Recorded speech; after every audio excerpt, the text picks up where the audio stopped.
Good morning twelfth class. आज हम यहाँ पर चैप्टर रीड करेंगे राजनीतिक परिणाम। 1980 के दशक में दलित जातियों के राजनीतिक संगठनों का भी उभार हुआ। देखिए 1980 के दशक की मैं बात करूँ तो उस टाइम पे कुछ जो दलित जातियाँ थीं उनके भी कुछ राजनीतिक संगठनों का उभार हुआ था। 1978 में BAMCEF backward and minority communities employees federation, ठीक है। बामसीफ की फुल फॉर्म क्या दी गई है आपको? बामसीफ की फुल फॉर्म यहाँ पर है backward and minorities communities employees federation का गठन हुआ। यह सरकारी कर्मचारियों का कोई साधारण सा ट्रेड यूनियन नहीं था। इस सरकार ने बहुजन यानी अनुसूचित जाति तथा अनुसूचित जनजाति, अन्य पिछड़ा वर्ग और अल्पसंख्यकों की राजनीतिक सत्ता की जबरदस्त तरफदारी की। इसी का प्रवृत्ति विकास दलित शोषित समाज संघर्ष समिति है, जिसे बाद के समय में बहुजन समाज पार्टी का उदय हुआ था। बहुजन समाज पार्टी का उदय जो है वह इससे ही हुआ था। अब यहाँ हम देखेंगे इस पार्टी की अगुवाई कांशीराम ने की थी। इस पार्टी की जो शुरुआत लीडरशिप किसने की थी? कांशीराम ने की थी। बहुजन समाज पार्टी, जिसे बसपा के नाम से जाना जाता है, अपने शुरुआती दौर में एक काफ़ी छोटी पार्टी थी।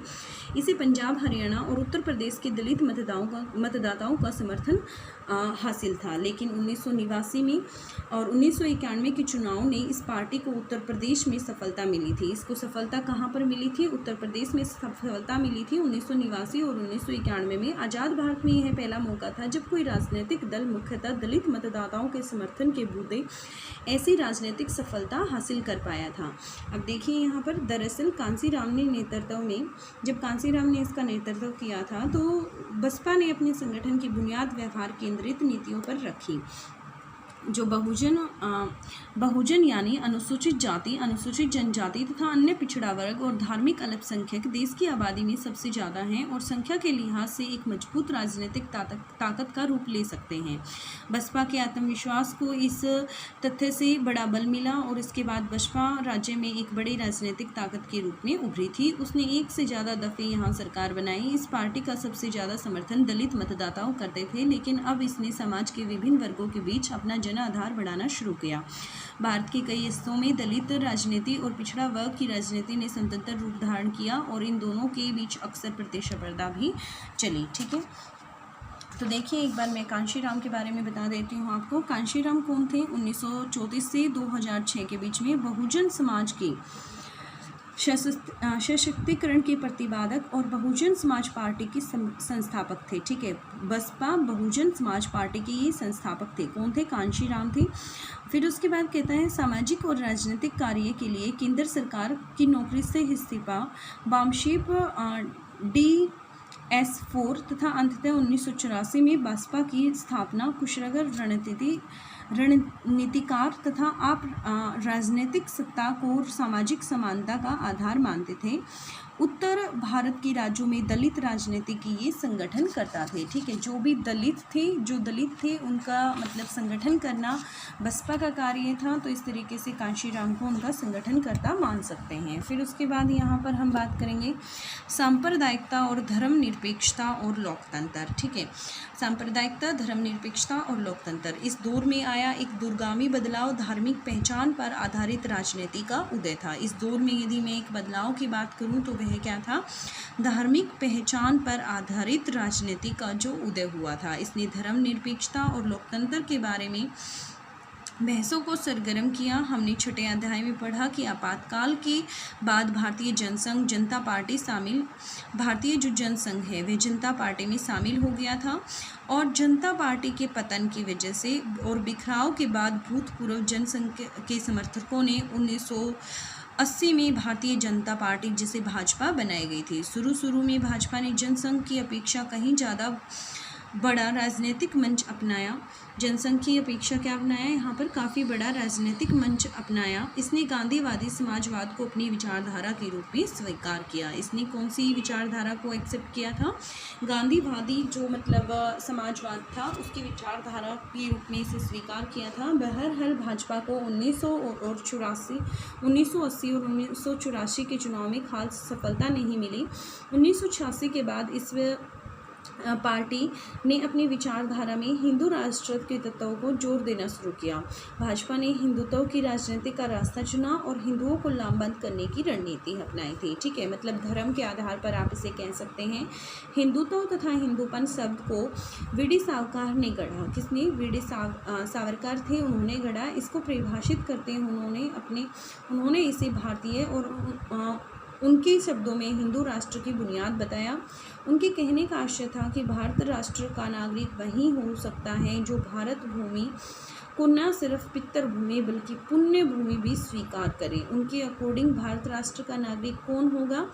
जो भारत राष्ट्र को पितर भूमि की बल्कि पुण्य भूमि भी स्वीकार करे। हिंदुत्व के समर्थकों का तर्क है कि मजबूत राष्ट्र सिर्फ एकीकृत राष्ट्रीय संस्कृति की बुनियाद पर ही बनाया जा सकता है। देखिए, जो हिंदुत्व का समर्थक हैं ठीक है, उनका मानना यह है कि यदि एक मजबूत राष्ट्र बनाना है तो मजबूत राष्ट्र कैसे बनेगा? जब उसमें एक ही संस्कृति का वास होगा।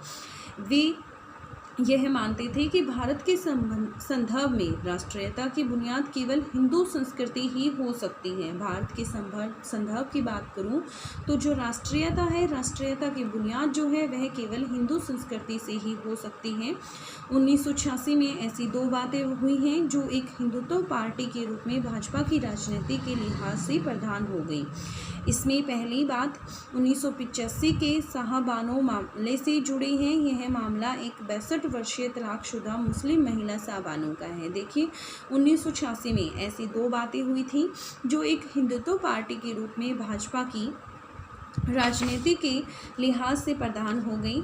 इसमें पहली बात 1985 के शाहबानो मामले से जुड़ी हुई है। यह मामला एक 62 वर्षीय महिला का था जो तलाकशुदा थी, जिसका नाम शाहबानो था। उसने अपने भूतपूर्व पति से गुजारा भत्ता हासिल करने के लिए अदालत में अर्जी दायर की। सर्वोच्च न्यायालय अदालत ने शाहबानो के पक्ष में फैसला सुनाया। पुरातनपंथी मुसलमानों ने अदालत के इस फैसले को अपने पर्सनल लॉ में हस्तक्षेप माना था। कुछ मुस्लिम नेताओं की मांग पर सरकार ने मुस्लिम महिला अधिनियम 1986 तलाक से जुड़े अधिकार पास किया।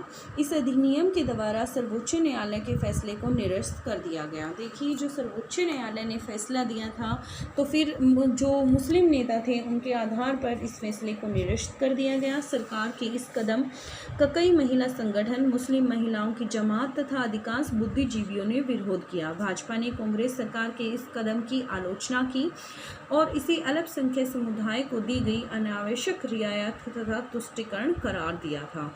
अब उसके बाद देखिए, हम यहाँ पर देखेंगे जो सबसे बड़ा मुद्दा है वह है अयोध्या विवाद।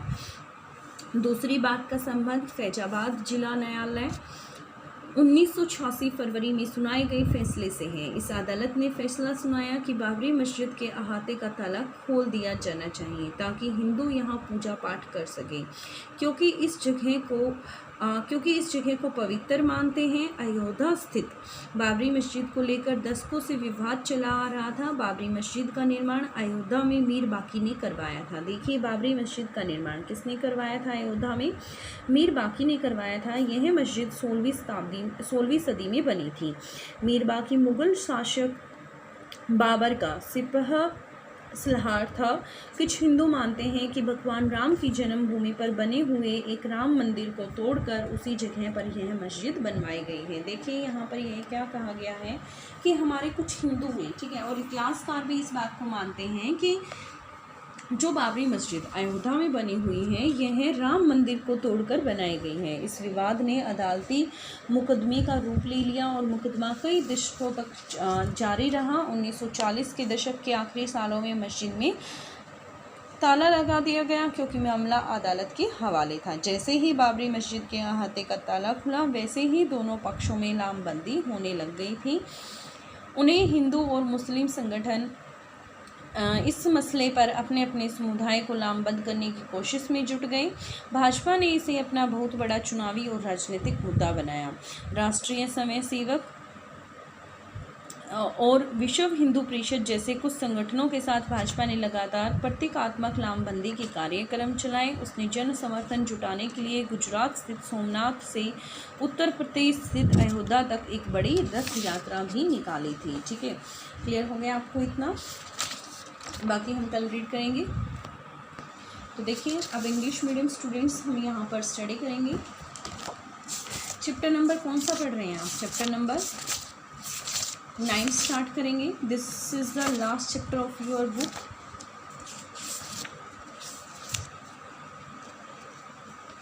मंडल इम्प्लीमेंटेशन पढ़ चुके हैं। अब यहाँ पर जो हम देखेंगे वो क्या देखेंगे? पॉलिटिकल जो फॉल आउट्स हैं वो देखेंगे कि राजनीतिक परिणाम क्या हुए थे उनके बारे में। तो देखिए यहाँ पर 1980 also saw the rise of political organization of Dalit. आप 1980 के दशक को इस तरीके से देख सकते हैं कि इस टाइम पे कुछ दलित संगठनों का उदय हुआ था। In 1978 the backward and the minorities community employee federation was formed। इस तरीके से हम कह सकते हैं कि 1978 में एक बैमसेफ जो है उसका निर्माण हुआ। बैमसेफ की फुल फॉर्म क्या है? Backward and minorities communities employ federation. क्या है? Backward and minorities communities employ federation was formed। The organization was not an ordinary trade union of the government employee। यह जो ऑर्गेनाइजेशन है, यह जो संगठन है, वह कोई आम लोगों का नहीं है, या आप इसे ये नहीं कह सकते कि यह कोई सरकारी कर्मचारियों का संगठन है। It took a strong position in favour of political power to Bahujan. ये कह सकते हैं कि इसने मतलब एक स्ट्रॉन्ग पोजीशन दी पॉलिटिकल पावर के लिए। इसे बहुजन से भी संबोधित किया गया है, जिसके अंदर SC ST OBCs and minorities included हैं। It was out of this that the subsequent Dalit जो हैं वो शोषित समा संघर्ष समिति एंड लेटर द इसे बहुजन समाज पार्टी BSP के नाम से जाना गया। Emerge under the leadership of Kanshiram. और उसकी जो लीडरशिप है वह किसने की थी? कांशीराम ने की थी। कहता है the BSP began as a small party. BSP की जो शुरुआत है वह एक छोटी पार्टी के रूप में हुई थी। Supported by the largely by the Dalit voters, जिसे सपोर्ट किया गया था मुख्य रूप से दलित वोटर्स की द्वारा in Punjab, Haryana and Uttar Pradesh. But in 1989 and 1991 election it achieve a breakthrough in Uttar Pradesh. लेकिन इसे सफलता 1989 और 1991 के इलेक्शंस में कहाँ मिली थी? यूपी में, उत्तर प्रदेश में मिली थी। This was the first time, यह पहली बार हुआ था इन द इंडिपेंडेंट इंडिया, आज़ाद भारत में, that the political party supported mainly by the Dalit voters. एक ऐसी पार्टी जो सिर्फ किसके द्वारा सपोर्ट किया गया है? जिसे दलित वोटर्स के द्वारा। Had achieved this kind of political success, जो इसको इस तरीके की राजनीतिक सफलता प्राप्त हुई है। इनफैक्ट द जो BSP की बात करें, under the Kanshi Ram leadership was envisaged as a organization based on the pragmatic politics. दरअसल हम यहाँ पर ये कह सकते हैं कि जो काशीराम की लीडरशिप में, काशीराम के नेतृत्व में बसपा ने अपने संगठन की बुनियाद व्यवहार केंद्रित नीतियों पर ही रखी थी। प्रेगमेटिक जो पॉलिटिक्स थी, जो व्यवहार केंद्रित जो उसकी पॉलिसीज थी उस पर रखी थी। इट ड्राइव्ड कॉन्फिडेंस, इसे जो कॉन्फिडेंस मिला था वह कहाँ से मिला था? From the fact that the Bahujans, कहाँ से? उन तथ्यों से जो बहुजन्स में सम्मिलित थे। बहुजन्स कौन थे? SC ST और OBC और अदर जो रिलीजियस माइनॉरिटीज़ थी उनसे constituted the majority of the population. ठीक है, जो हमारे पॉपुलेशन में भी क्या है, जिनको मेजॉरिटी प्राप्त है। यदि हम देखें तो सबसे ज़्यादा यही हैं। And were A formidable political force on the strength of their numbers। Since then the BSP has emerged a major political player in the state। इस तरीके से हम कह सकते हैं कि जो BSP है वह एक मुख्य मतलब मेजर पॉलिटिकल पार्टीज़ के रूप में अपने राज्य में उभर कर आई। Has been in the government on more than one occasion, एक से ज़्यादा समय पे वह अपनी सत्ता में आई थी। It's strongest support still comes from Dalit voters. और अब तक भी मतलब इसका जो स्ट्रॉन्गेस्ट सपोर्ट था वो दलित वोटर्स के द्वारा ही आ रहा था। But it expanded its support, लेकिन इसने अपने सपोर्ट को एक्सपेंड किया now to various other social groups. जो अन्य सोशल सामाजिक ग्रुप थे, समूह थे, उनमें भी। In many parts of India, यदि भारत के बहुत सारे पार्ट्स की बात करें, दलित पॉलिटिक्स जो है और OBC politics have develop independently, मतलब किसी दूसरे पे डिपेंड हुए, इंडिपेंडेंटली मतलब वो डेवलप हुए। And often in the competition with each other, और ज़्यादातर समय पे वो एक दूसरे के साथ क्या कर रहे थे? कम्पीट कर रहे थे। फिर उसके बाद हम यहाँ पर बात करते हैं नेक्स्ट की। नेक्स्ट हमें क्या दे रखा है? कम्युनलिज्म दैट मीन्स सांप्रदायिकता, सेक्युलरिज्म मतलब धर्मनिरपेक्षता, डेमोक्रेसी दैट मीन्स लोकतंत्र। The other long term development during this period was the politics based on the religious identity. इस तरीके से हम यहाँ ये कह सकते हैं कि जो दूसरा यहाँ पर जो डेवलपमेंट हुआ था वह क्या था? राइज हुआ ऐसी पॉलिटिक्स का जो धर्म के आधार पर हो, leading to the debate about the secularism and democracy. और इसको लीड किया गया किसके द्वारा? डिबेटिंग हुई सेक्युलरिज्म, धर्मनिरपेक्षता और डेमोक्रेसी के। We noted in the chapter 6, हमने चैप्टर 6 में देखा था that the aftermath of the emergency. Aftermath होता है किसी भी चीज़ की दुष्परिणाम, ठीक है। Aftermath of the emergency, emergency जो लगी थी उसके जो दुष्परिणाम हुए उससे Bharatiya Jana Sangh had merge into the Janata party, Bharatiya Jana Sangh Janata party में मर्ज हो गया था।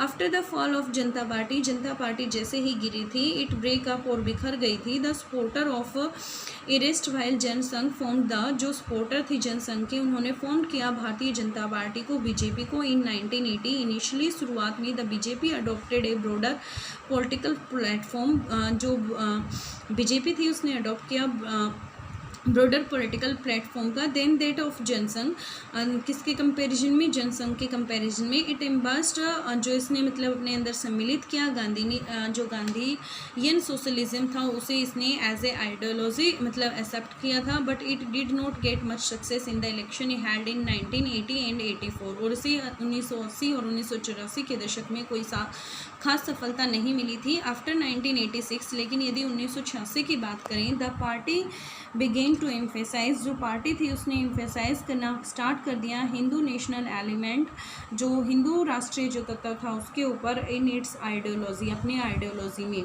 The BJP pursued the politics of Hindutva, और इसने जो पॉलिटिक्स स्टार्ट की वह हिंदुत्व से स्टार्ट की। And adopted the strategy of the mobilising the Hindu, और इस तरीके से हम कह सकते हैं कि इसने हिंदुओं को लामबद्ध करने की रणनीति को अपनाया था। हिंदुत्व लिटरली मीन्स हिंदुत्वनेस, हिंदुत्व का जो मतलब देखें तो वह हिंदूनेस होता है। And was defined by the originator, और जो इसका जो ओरिजिनेटर था उसके द्वारा इसे डिफाइन किया गया। और इसका ओरिजिनेटर कौन था? वी.डी. सावरकर था। As the basis of Indian, जो किसका आधार था? जो किसका आधार था? भारतीयों का आधार था। इन ईच लैंग्वेज नेशनहुड,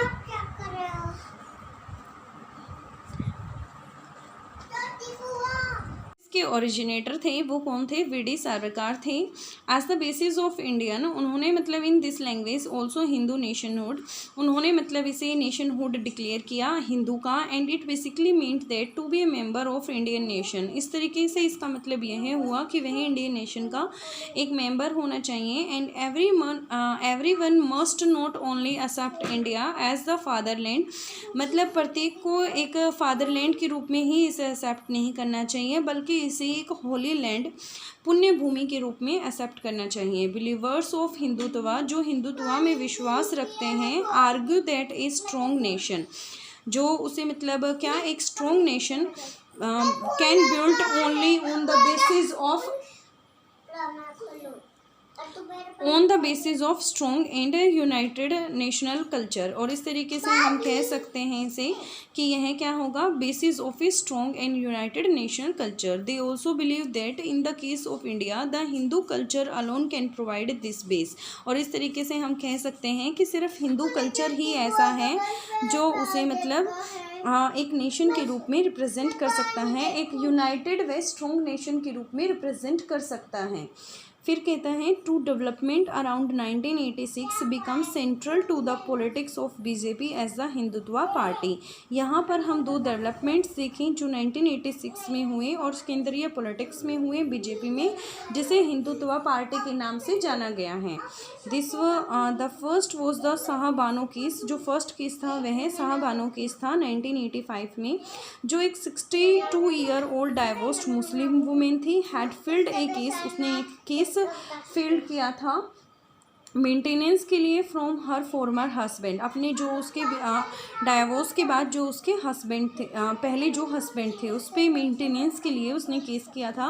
और जो सुप्रीम कोर्ट है रूल्ड इन हर फेवर, और सुप्रीम कोर्ट ने जो आदेश दिया था वह उस विडो के फेवर में दिया था। द ऑर्थोडॉक्स जो मुस्लिम थी, so the Supreme Court order as an interference in the Muslim personal law, लेकिन जो ऑर्थोडॉक्स थे मुस्लिम की, उन्होंने यह चीज़ नोट की कि जो सुप्रीम कोर्ट है जो वह आदेश दे रहा है वह इंटरफेरेंस कर रहा है मुस्लिम पर्सनल लॉ में on the demand of some Muslim leaders, और कुछ मुस्लिम लीडर्स की डिमांड के आधार पे जो गवर्नमेंट है उसने Muslim women protection of rights on divorce act पारित किया 1986 में, और इस जो सुप्रीम कोर्ट की जो जजमेंट थी उसे नलिफाई कर दिया। And this action of the government was oppose by the many women organisation, और इस तरीके से जो गवर्नमेंट ने जो आदेश दिया उसको काफ़ी जो वुमेन ऑर्गेनाइजेशन थी उन्होंने अपोज किया।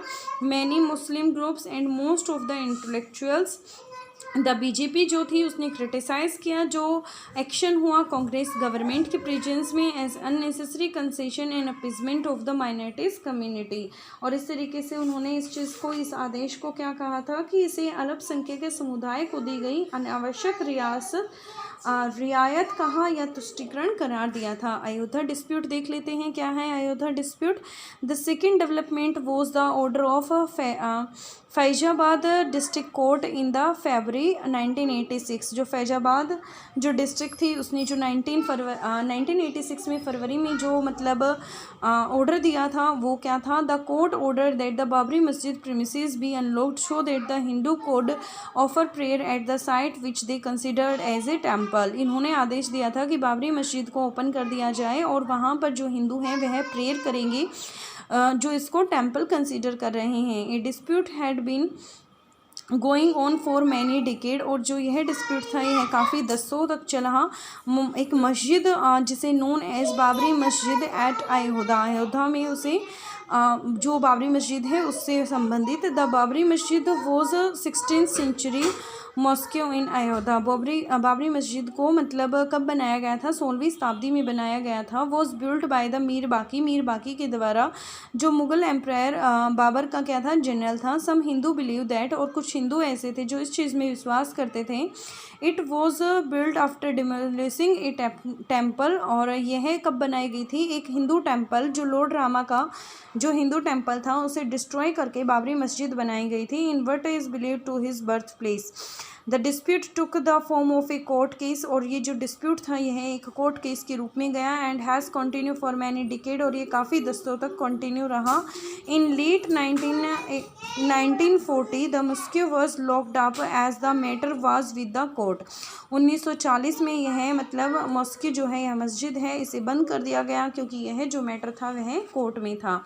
एज सून एज से घर ही मतलब the lock of the Babri मस्जिद वर ओपन, लॉक जो था बाबरी मस्जिद का वह खोला गया। And mobilisation began on both sides, और मोबिलाइजेशन था जो वह दोनों तरफ हुआ। Many Hindu and Muslim organisation जो थी वे try to mobilise their communities on this question, और इस तरीके से मतलब बहुत सारे वो अपनी जो कम्युनिटीज़ हैं वह उनको मोबिलाइज कर रहे थे। Suddenly this local dispute become a major national question, और अचानक ही यह जो डिस्प्यूट था, यह जो विवाद था वह एक नेशनल क्वेश्चन के रूप में सामने आया। एंड द कम्युनल टेंशन हो गई। एंड द बीजेपी जो थी made this issue its major electoral and political plank along with many other organisation, और इसके साथ जो अन्य ऑर्गेनाइजेशन जो थी वो क्या थी, RSS एंड विश्व हिंदू परिषद थी। It conveyed a series of symbolic and mobilisation programme, इसने बहुत सारे मतलब सिम्बॉलिक और मोबिलाइजेशन प्रोग्राम्स ऑर्गेनाइज किए। And this large scale mobilisation lead to